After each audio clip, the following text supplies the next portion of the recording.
do you know, because there's a crisis at the moment, Mheshimiwa Sosoni is calling for a return to work formula, but these systemic challenges, how do they get resolved, knowing that the Commission is protected by the Constitution? It has its independence. Yeah, thank you, Sam. First, I want to agree with my colleagues and what teachers are saying, that the issue of staff stagnating in one position for years, 15 years and above, is really unacceptable, and that demotivates them. Not to forget that, as you've said, the issue of corruption in TSC is so rampant. For a teacher even to get transferred, even on medical grounds, they probably have to, oil someone to be able to get that transfer. We have teachers, I have teachers in my constituency that had fallen out completely with the parents, and you can tell that for education to take place, there needs to be a positive relationship.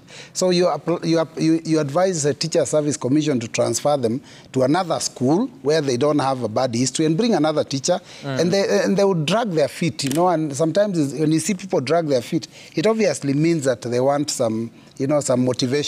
And this goes all the way even up to the issue of recruitment. You saw recently where the former CS under this Kenya Kwanza administration. Sorry? What do you mean, motivation?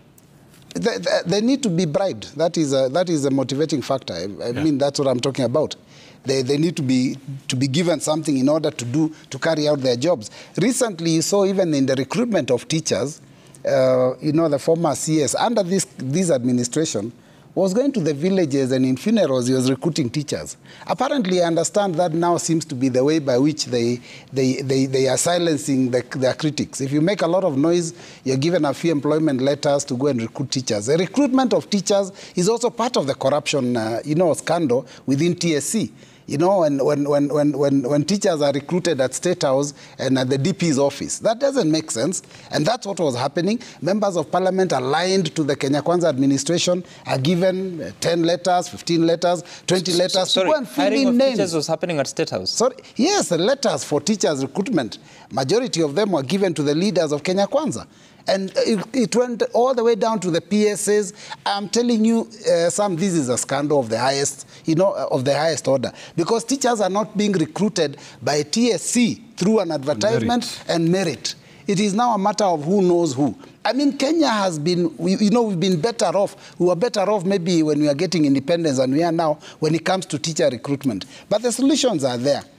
First and foremost, one of the things that I heard the leader of Kupet say is that even the little increase that they are getting financially doesn't get them out of the waters because of the excessive taxation. So maybe that's why one of the things that the regime needs to understand, that when they eroded Kenyans' earning power by excessive taxation, the increase in NHIF, increase in NSSF, increase in, the introduction of this new housing levy. All these eroded everyone's income, and therefore teachers are also affected. That's why the little increase doesn't even get them out of the water, and that's one of the problems.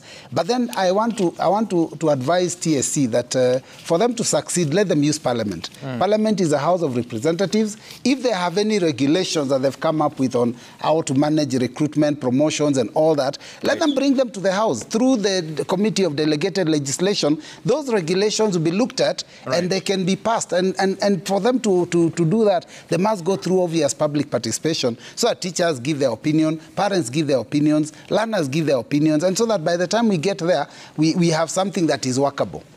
You know what is frustrating that you raised there, Mheshimiwa Mbui, is that someone will go to school to study, to become a teacher, qualify, get registered with the Teacher Service Commission, teach a few private institutions, volunteer at certain institutions, but then we'll have to know someone to be issued with a letter of recruitment despite applying for, despite honoring the invitation for applications. That's just quite something, and I don't know if teachers are watching, they can share with us their feedback and their experiences, yes. The reality is that the last recruitment that was done was never done as it should regionally, and there was no regional balance. It was just those people that were able to access the powers that You're talking of the more than 50,000... They were being recruited through letters being given to individuals. Members of Parliament were given letters to recruit teachers. I mean, in fact, I will tell you that my own teachers from my constituency were looking for me to ask me to recruit them into TSC, and I told them, no, that's not my responsibility. But unfortunately, that responsibility has been given in the hands, or has been given to politicians. So how did teachers get employed in Kathiani? The member of parliament was not available. The member of parliament is in Azimio, so the letters were given to people in other constituencies that are aligned. That is what happened. I mean, when you see a CS giving 20 letters in a funeral, you cannot tell me that that is balanced. And PS is giving letters to people in their villages. That is what has been happening. It's something that must be put a stop. Not one, not two. Almost all PSs and CSs were given recruitment letters for Teacher Service Commission. Interesting. Teachers, if you're watching, send us your views at Citizen TV Kenya at Sam Gituku. The hashtag to use is Citizen Daybreak. We'll read a bit of your feedback later on. But first, Mheshimiwa